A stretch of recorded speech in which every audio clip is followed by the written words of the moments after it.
Hi there, and welcome to episode 11 of the Spectrums or Worst Reviewed Video Games. This one's a bit different, actually. I posted a preview of this on my Twitter a couple of weeks ago because I actually came across this while working on something else. Now, I probably wouldn't have come across this normally because I usually only look at the main reviews of the three big Spectrum magazines that came out at the time, and they were Sinclair User, Your Sinclair, and Crash. But I uncovered a rather interesting review of this game in C&VG, or Computer and Video Games, as you may remember even. Let's get into it a second. As you can see, we're talking about Beatle Quest today from Number 9 Software. Back in 1985. There's the rather nice cover actually on the left hand side there. Beatle Quest, an adventure based on Beatles lyrics by Gary Marsh, released by Number 9 Software.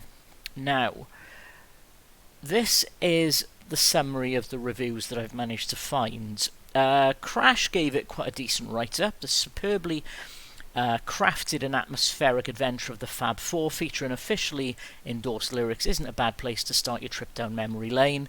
9 out of 10 for atmosphere, 6 out of 10 for vocabulary, 5, well, you can see it there for yourself. Overall, they've given it 7 out of 10, which isn't bad.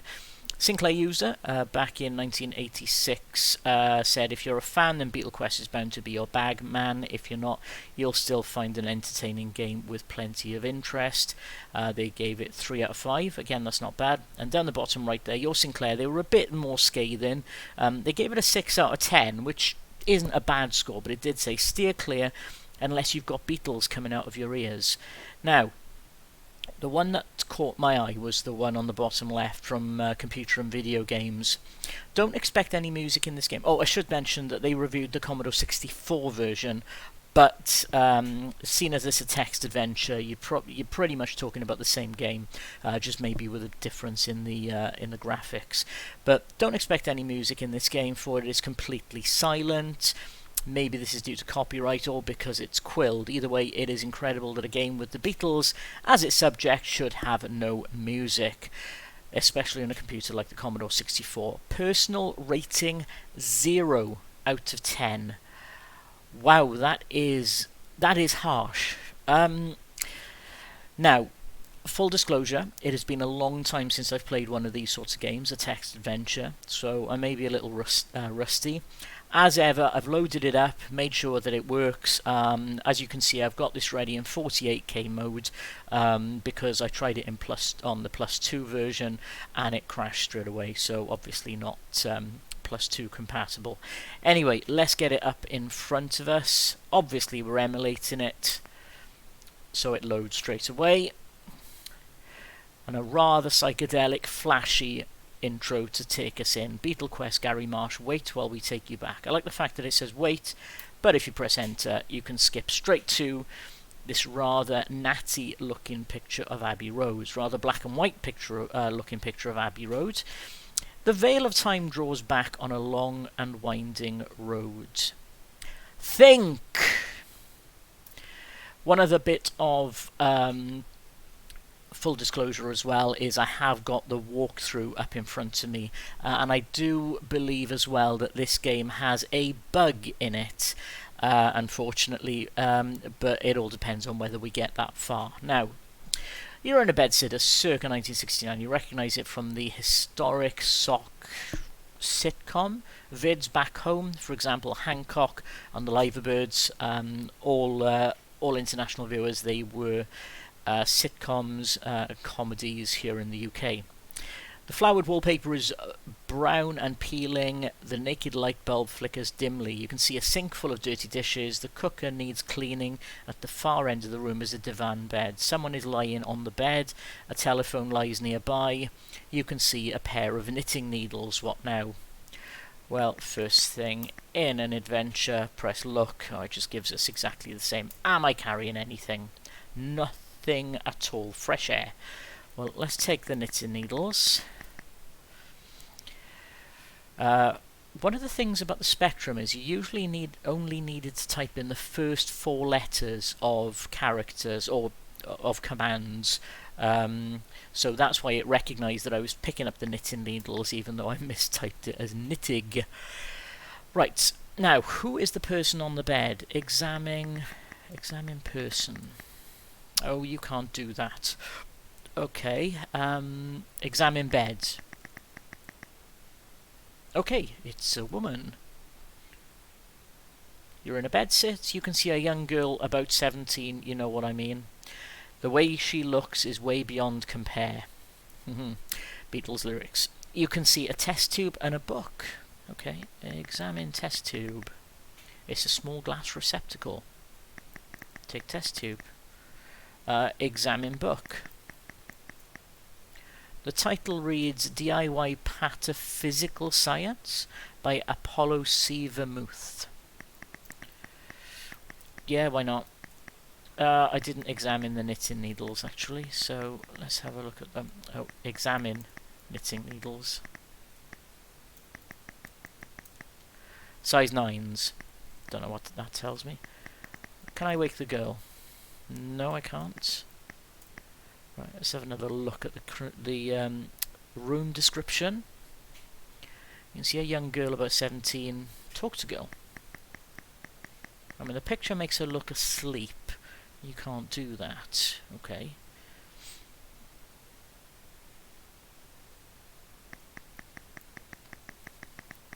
Let's try examining the telephone.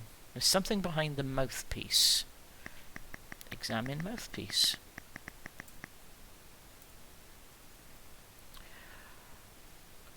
You have the hippie shakes. You need some natural E. Natural E. Okay. Unscrew the mouthpiece.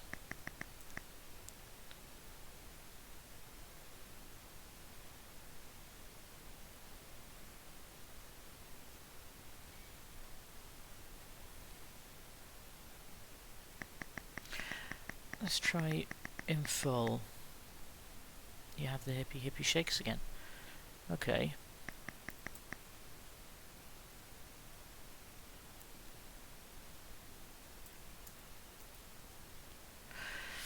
Maybe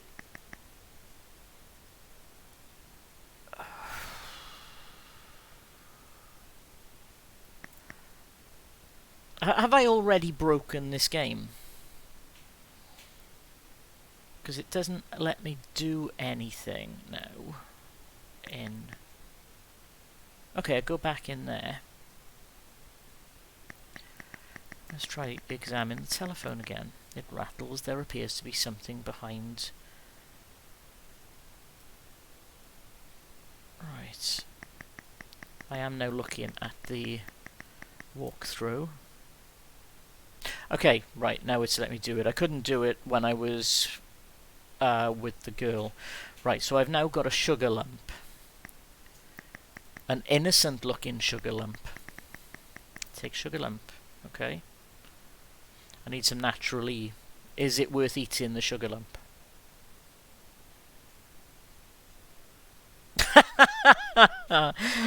Well, I scored 40 points and I'm dead by the looks of it.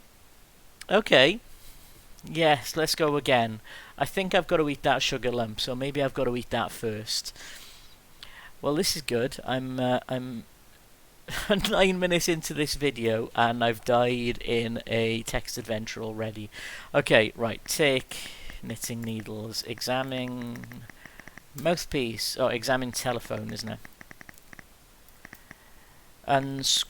Unscrew mouthpiece. Innocent looking sugar lump. Take sugar lump. Eat sugar lump.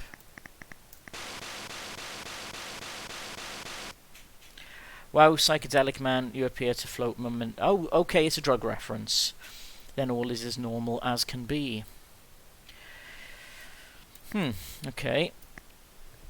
Hopefully, I now don't have that E problem. So, I've got the knitting needles. Examine beds.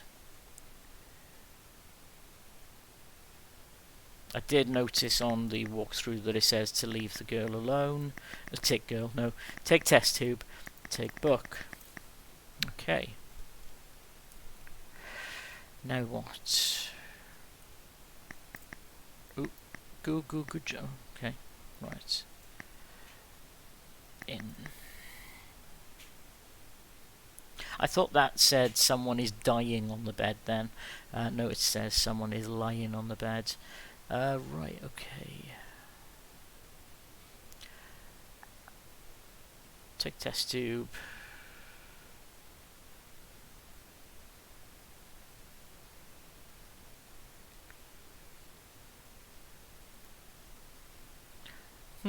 Okay. Search room. According to the walkthrough, you're meant to search the room and you find a spoon.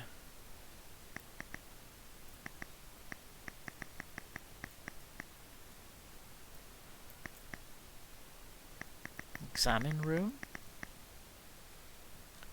I love the fact that even the walkthrough doesn't know.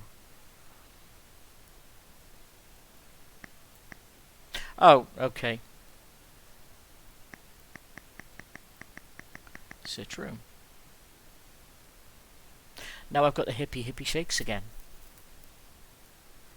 You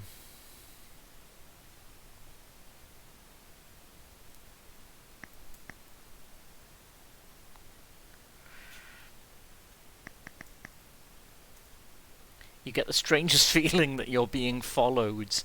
Okay, so I'm now paranoid. Top of the stairs on the landing. Beside a door. Open door.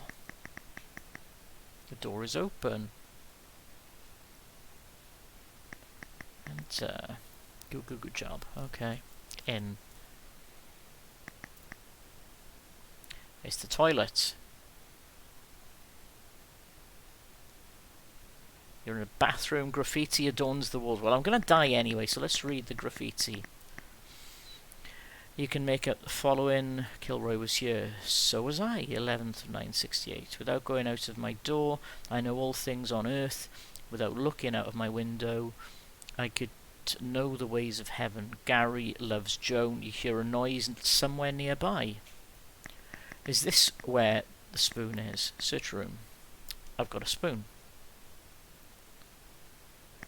Take the spoon. The walkthrough says I have to fill the test tube. But I'm dead. No, I'm not. Yes, I'm dead. Well, at least I scored 70 points this time.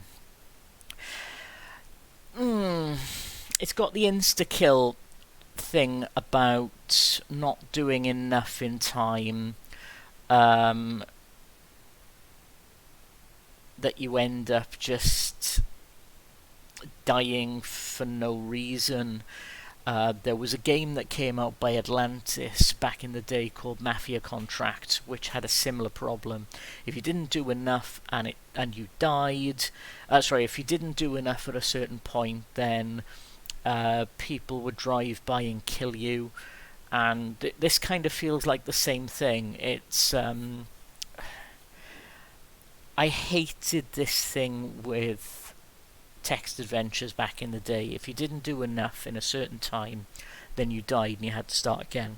I used to like text adventures where you could just explore. Okay, you'd have certain parts of the game that you couldn't get to until you solved certain puzzles, but generally you could explore, you could have a look around the environment, look in certain rooms, and then, it's at your own pace. This one isn't one of those games. It's I took 29 turns there. I don't know if I took 29 turns the first time, but obviously I'm dead because I didn't do a certain order of things in the right time. Now I thought that the eating of the sugar would have been that thing, but it looks like I've got to do something with the test tube and the spoon as well.